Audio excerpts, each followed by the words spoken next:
জীবনে অনেক বেশি উন্নতি করতে হলে শেখা কখনো বন্ধ করে দিতে নেই। বন্ধুরা, এই অসাধারণ প্রসঙ্গটাকে কেন্দ্র করে আজকে আমি আপনাদের বাবা ও ছেলের সুন্দর একটি গল্প শোনাবো। চ্যানেলে নতুন হলে সাবস্ক্রাইব করতে ভুলবেন না এবং অবশ্যই গল্পটি ভালো লাগলে একটা লাইক আশা করব। সঙ্গে থাকুন ভিডিও শেষ পর্যন্ত। আপনারা কোথা থেকে ভিডিওটি দেখছেন আপনার নাম সমেত ভিডিওতে কমেন্ট করুন।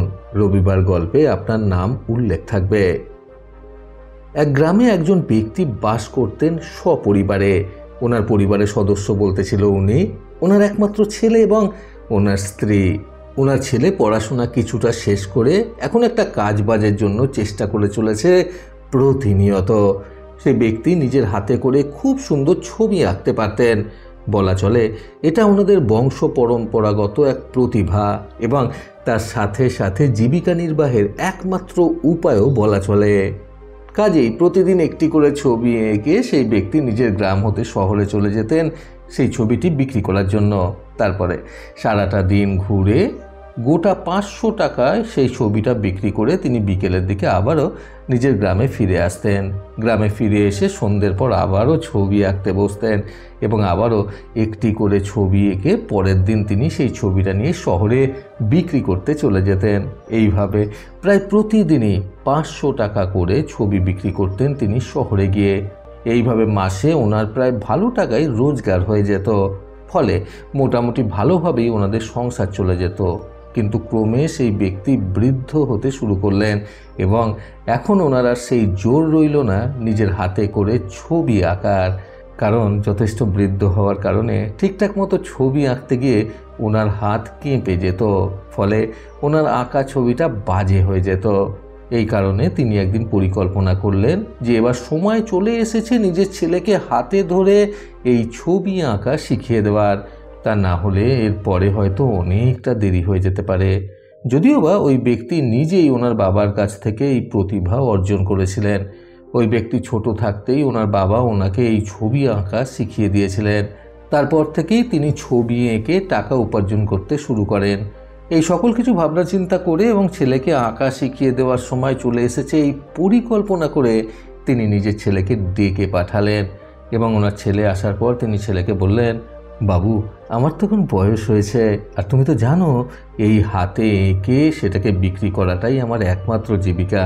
কিন্তু বয়সজনিত কারণে আঁকতে বসলেই এখন আমার হাত কাঁপে। সেই কারণে যথারীতি ছবি আঁকাটা বাজে হয়ে যায়। আর এরকম বাজে আঁকা নিয়ে আমি সেটাকে বিক্রি করে টাকা উপার্জন করতে পারবো না।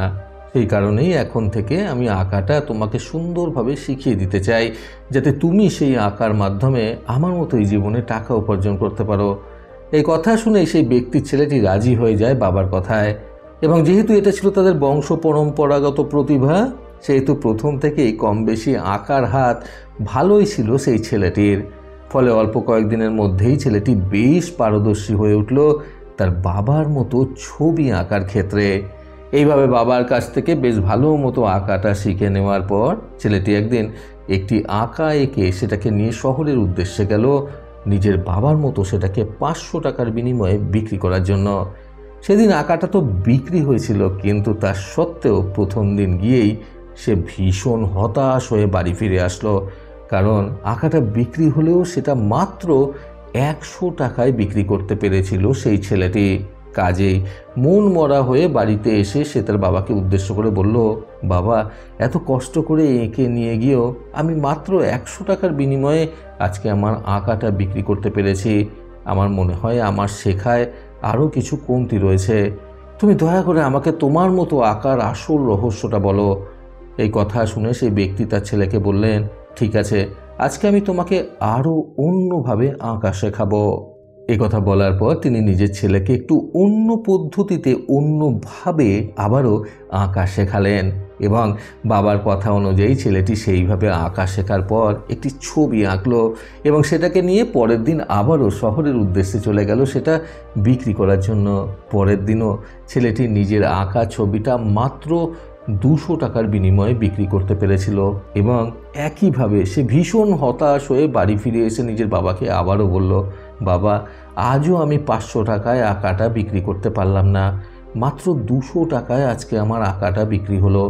আমার মনে হচ্ছে আমার আঁকা শেখায় কিছু ঘাটতি দেখা দিচ্ছে।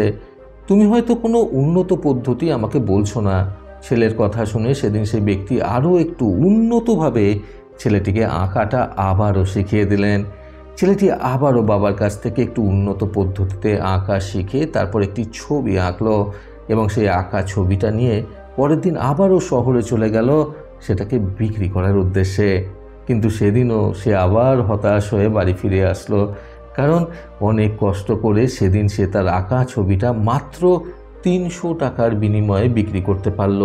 আবার মনমরা হয়ে বাড়িতে ফিরে এসে সে নিজের বাবাকে বলল, বাবা আজও হলো না, আমার মনে হয় আমার আরও একটু শেখা বাকি। এই কথা শুনে সেই ব্যক্তি আবারও নিজের যথাসাধ্য চেষ্টা করে নিজের ছেলেকে আরও উন্নত পদ্ধতি শিখিয়ে দিলেন ছবি আঁকার। ছেলেটি বাবার কাছ থেকে উন্নত পদ্ধতি জেনে নেওয়ার পর আবারও একটি ছবি আঁকলো এবং পরের দিন সেটাকে নিয়ে আবারও শহরে গেল সেটা বিক্রি করার উদ্দেশ্যে।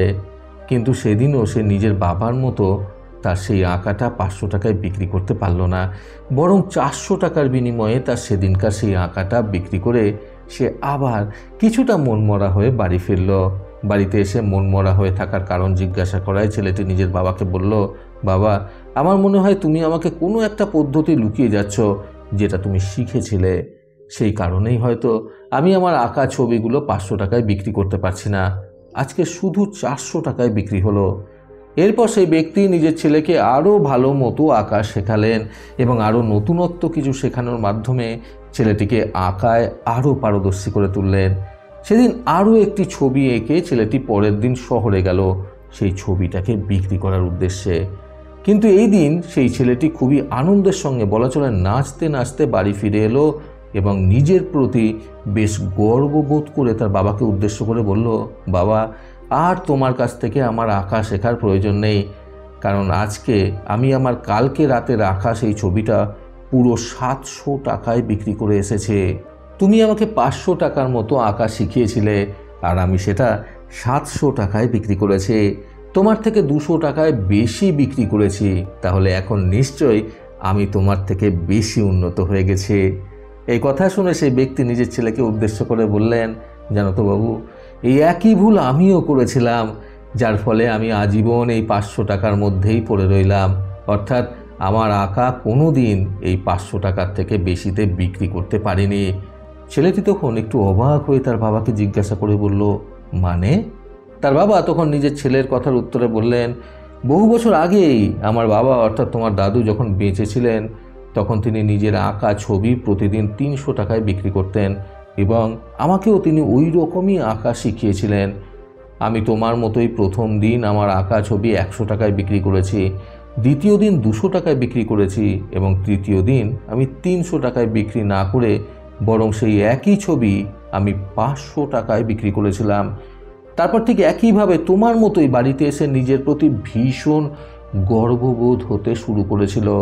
তারপর আমার বাবা চেয়েছিলেন আমাকে আরও আঁকা শেখাতে, কিন্তু আমি নিজের অহংকারে মত্ত হয়ে আর আঁকা শিখতে চাইনি, কারণ আমি ভেবেছিলাম আমি তখন বাবার থেকে বেশি উন্নত হয়ে গেছি, ফলে আমার আর আঁকা শেখার দরকার নেই। বাবার থেকেও বেশি অর্থাৎ আমি 500 টাকায় ছবি বিক্রি করেছি, মানে একটা অনেক বড় ব্যাপার এটা আমার কাছে। আমি সেদিন যে আঁকা ছেড়ে দিলাম, আজও পর্যন্ত আমি আমার এই আঁকার মাধ্যমে 500 টাকার বেশি উপার্জন করতে পারলাম না। সেই কারণেই আমি তোমাকে বলতে চাই, আমার মতো এই এক ভুল তুমি দয়া করে করো না। সারা জীবন তা না হলে তোমাকে এই 700 টাকার গণ্ডির মধ্যেই সীমাবদ্ধ হয়ে থাকতে হবে। বন্ধুরা, জীবনে উন্নতির স্বপ্ন থাকলে আজকের এই সুন্দর গল্প থেকে শিক্ষণীয় 3টি কথা সর্বদা মনে রাখুন। প্রথমত, শিক্ষা গ্রহণ করার কখনো কোনো শেষ হয় না। যে কোনো সময় বা যে কোনো পরিস্থিতি থেকেই শিক্ষা গ্রহণ করা যায়। দ্বিতীয়ত, কোনো বিষয়ে জ্ঞান অর্জন করলে সেটা নিয়ে কখনোই নিজেকে অহংকারী করে তুলতে নেই। তৃতীয়ত, জীবনে যত বেশি ভালো ভালো জিনিস শেখা যায় তত বেশি উন্নত হওয়া যায়। প্রতিবারের মতো আবারও বলবো, এই পৃথিবী তাদেরকেই সম্মান দেয় যারা ইউনিক কিছু করার ক্ষমতা রাখে। সকলে সুস্থ এবং সুন্দর জীবন কামনায় প্রকৃত জীবন থেকে আমি সন্তু চক্রবর্তী আবার আসবো আগামীকাল নতুন সুন্দর শিক্ষণীয় একটি ছোট গল্পের সাথে। ভালো শুনুন, ভালো থাকুন। ধন্যবাদ।